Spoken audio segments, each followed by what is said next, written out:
It always made me laugh when people drop comments like, Doomers in shambles, or, oh, it's a bad time to be a Doomer for Guild Wars right now.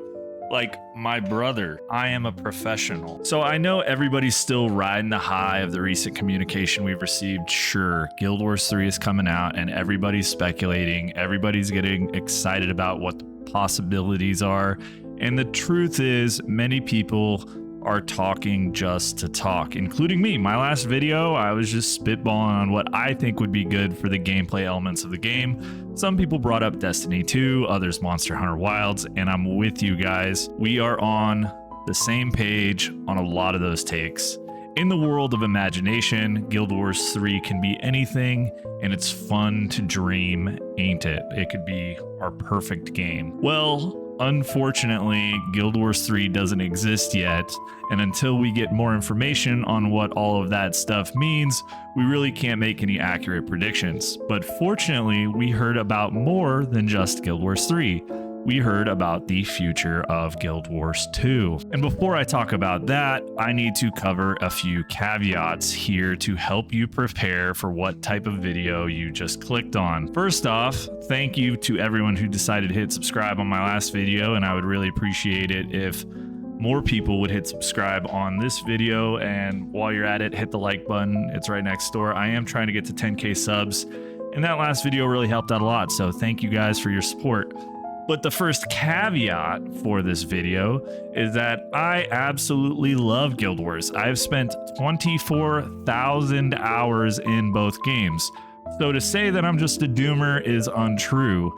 And this video is not designed to doom, but it is designed to help recenter the masses, set expectations, and hopefully provide some feedback to the dev team to actually fix things in a way that is meaningful. While it is funny to meme on we're in maintenance mode, or Guild Wars 2 is in maintenance mode, like, real talk, they haven't been maintaining for a long time now. They have been strictly pushing towards the future.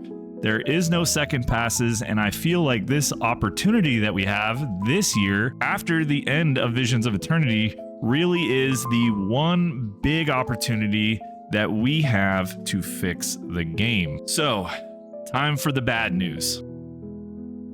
There's not going to be a revitalization of Guild Wars 2 in the ways that are actually meaningful. Sure, there might be new players that come in, or players that come in and do Hall of Monuments and so on, and in all likelihood, they probably will enjoy the game. They do have a direct purpose to their gameplay post level 80 and so on, which is something that doesn't really happen in Guild Wars. Here's the catch though. The large communities that an MMO needs, with a huge player count and so on, are unrealistic for the long term of Guild Wars 2. Hall of Monuments has to be designed to be solo-ish friendly. Outside of completing X, Y, or Z meta event, I'm confident that there will be a limited amount of actual achievement required for the Hall of Monuments, which is not really something that I thought was going to be a thing. Why did I shift my ideas? I actually covered Guild Wars 1's Hall of Monuments and speculated on what it might look like in Guild Wars 2 a few weeks ago, maybe like 1 week ago. And now we have seen it referenced as something along the lines of, oh,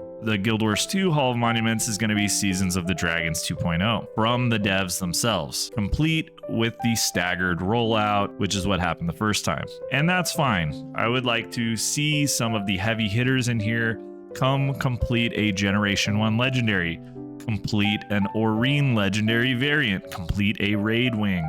Those are the secondary objectives, like that you shouldn't need them, but I would like to have them included. Do I think that putting in some longer term grinds is absolutely necessary for it to be a meaningful boost to the actual players playing the game? Probably. If it is just complete the story, complete 10 world bosses, gather 10 onions, I hate to break it to you, but having 1 million players coming back to do those meaningless tasks doesn't scream revitalization. I'm sure it's going to be popping while it's happening, and I urge you, if you do plan on doing Hall of Monuments, do it while it's being rolled out. The month that is Heart of Thorns month, you need to be logging in and getting that shit done, because I promise you it's going to be spikes and logouts in terms of players. That's how I plan on engaging with it for the most part.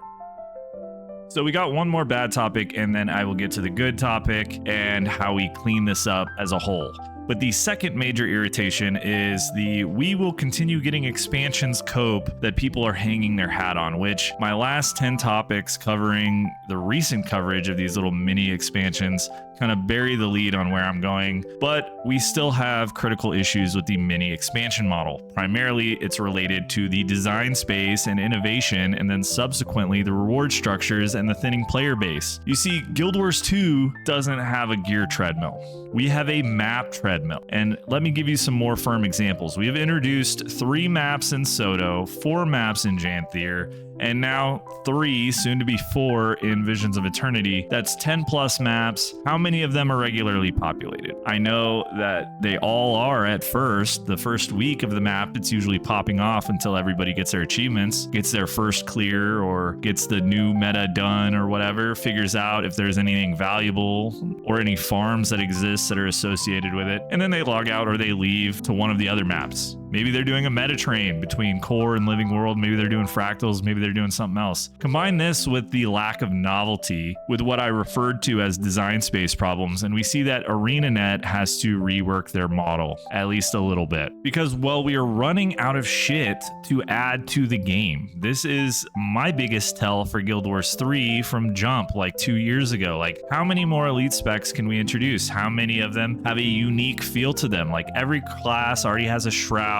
And if I hear like, oh, this is a builder spender type build, like, holy shit, bro, every single class is a builder spender. One of the weakest releases was with the introductions of new weapons with Secrets of the Obscure, and the real saving grace was actually weapon mastery, which delinked weapons to specializations. So even though you may have not been super stoked that the Revenant got the Scepter, now you can use Greatsword on Herald, which is sick, and that's what made the weapon portion feel good. But now how many more weapons can we get? Ellie still needs their longbow, but how much different would it feel from Spear? So not only are we running out of space, I frankly don't think that adding more is necessarily a good thing for the game. It makes the PvP learning curve steeper and steeper, makes balance harder, makes every set of elite specs, every set of weapons is a worst case scenario of like 45 new skills that you need to look for, animations to memorize, or at least know what they do. Is it a block? Is it an evade? How does it interact with other skills? Are there bugs? Like, it's a mess. This problem is not the death nail for expansions, but I think players are ready for something different. The 3 maps thing and some features and skill bloat isn't something I'm frankly excited about, and it's something that actually worries me. More things to manage, more things to balance. There has to be a better way. I fully believe that future expansions could be released with a targeted model, but not introduce any new features or maps. This would result in a restructuring of a way expansions are sold, which is already an absolute mess, but it was kind of consolidated a little bit. But if we're expecting another 4 or 5, 10 expansions over the course of the next 15 years, we need to sincerely take a look at the state of the game and what needs to be accomplished during this maintenance period. You cannot effectively market core improvements as an expansion feature. What I would like to see during Guild Wars 2's post Guild Wars 3 support is consistent maintenance plans, scrubbing and re-scrubbing systems to make them work as well as possible. What could these things be? Well, they already brought up some obvious low-hanging fruit. The Zaitan fight, a new core map, and back-end optimization, so that way Guild Wars 2 will improve based on being able to use your computer's hardware more effectively. All of those things are great. What needs to happen, and in no particular order, is this. We need new UI elements to break off the Achievements and Collections tab into a quest log with a dedicated and readable UI. There's so much bloat in this tab, and it gives people anxiety just by trying to find what collection the item that they just picked up was even associated with. And then when they do open it up and they realize that every achievement in the game is shoved into this tab in the hero panel with a billion subfolders, it's absolute trash and it hinders the game. Once again, that post-level 80 learning curve is just getting steeper and steeper. Cleaning this up would level things out. We need an expansion of the Group Finder, the quick play feature, and LFG rework. This is non-negotiable. We have a significant number of dead zones along with its own verbiage for the LFG to make a group look appealing. Quick play needs to be expanded to allow role queuing, which would then make it applicable to the end game. You can quick play easy strike missions and easy tier 1 fractals all day long with no consequence, regardless of who's actually on your team. However, with role queuing, you can actually implement a design for the end game and implement true quick play across all raid wings. I think raid wings and encounters need to be separated from expansion ownership. Just like fractals are distinct, just give full access to all raids for any paid account. Boon UI and visual clarity need to be addressed. Having all of your boons next to your health bar is shitty, especially when the icons are microscopic and often lasting a few seconds. Like, shit flashes in and out so quickly you don't even know what you're missing. Either leaving this in place but introducing a new optional boon UI that can be moved around, resized, and has some indication of length or activity without mousing over it would be great. I know things like this exist in overlay packs like Blister Nexus.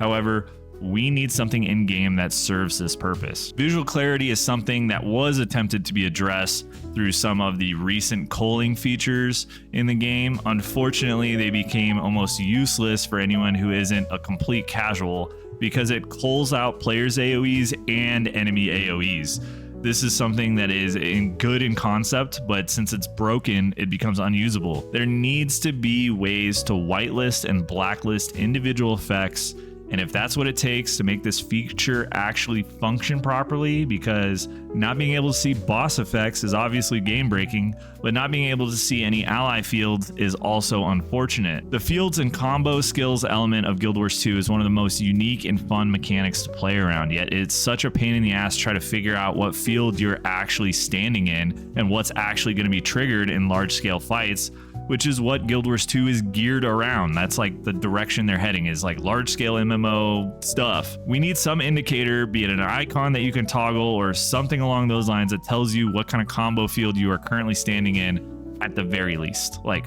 fire fields, light fields, water fields, dark fields, they all have use cases and they contribute to DPS, healing, cleansing. You need to be clear to the player, like, hey, you aren't in a fire field, you're in a light field, or something like that. Like, just put an icon with a little fire on it or something. And so those are the ideas that came to mind right now. We have covered maintenance, and I want to briefly cover an idea that could actually work, provide meaningful content to the game without introducing feature bloat, map bloat, or anything along those lines. And it comes with a different title. It's actually stolen from the bonus mission pack from Guild Wars Reforged. Now, this was a DLC, it wasn't an expansion, or that's the way it was sold back in the day, and it did add some unique mission instances and some rewards, but beyond that, it was mostly story. I highly recommend that this is the route that Guild Wars 2 goes in the future. Think about this. Guild Wars 2 expansion, but it is set in Heart of Thorns maps that reuses all the same assets and maps, but you interact with new NPCs, have new collections alongside this collections achievement UI rework, and you have new instances where you experience a post-Dragon Maguma jungle. You interact with the Itzel and Nuhawk tribes, and you help them with their tribal conflicts, separate them from the Mordremoth storyline. This can reuse compelling events or quest chains and would drive players towards an already existing set of maps. I would also market this as, if you buy Guild Wars 2 Jungle Fever, you also get Heart of Thorns. Like, no need for new fancy mounts or new special stuff. You could expand on story threads like the Second Pale Tree or the Nightmare Court and so on. Similar story beats can be done with Path of Fire and End of Dragons expansions. I would love a cool, like, even if you gave these little mini DLCs like one new map, it would be so cool to visit like the Sunken Caning City or Raitsu Palace. And we really were fucked over by the tunnel not getting Living World Season 5 and End of Dragons. Like, there's so many cool Cant areas that are just not in Guild Wars 2. I could go on and on here. There are clearly ways to make this work, and I hope that they don't just continue doing what they are doing right now. Frankly, the mini X-Pack model might have carried us this far, but people aren't super satisfied with it. The maps engagement speak for themselves. The player counts increase, sure, but they aren't even close to what Guild Wars 2 was in its heyday. And that's the video. I do, of course, want to thank all my members who support the channel, but I wanted to tell you guys a little about what's going to happen. I'll try to pump out commentary, speculation, discussion as we get news and stuff like that. But during this little period, I've decided to revisit an older project, which I think everyone can get excited about, which are the Guild Wars novels. I'm working on redoing Ghost of Aslan right now to just a direct live read, and then I'll be doing the other 2 novels following that. I did attempt this like a while back, but I was a little too ambitious with my approach, so I'm redoing it entirely. Hopefully I can knock these out fairly quickly. Definitely should be able to get them done before the next VOE release, I hope. However, I did want to talk about Guild Wars 2 because I've been seeing way too many thumbnails with soy faces on them, and I just had to balance the scales out a little bit. With that, thank you for watching. A big thanks to all my subscribers, and a special thanks to all of my members. You guys have new membership badges, by the way. That's one of the things I've been working on, is trying to spice up my little memberships. So you got rupees from Zelda. I'm working on some channel cleanup myself. Anyways, thanks again, and I'll catch you on the next one.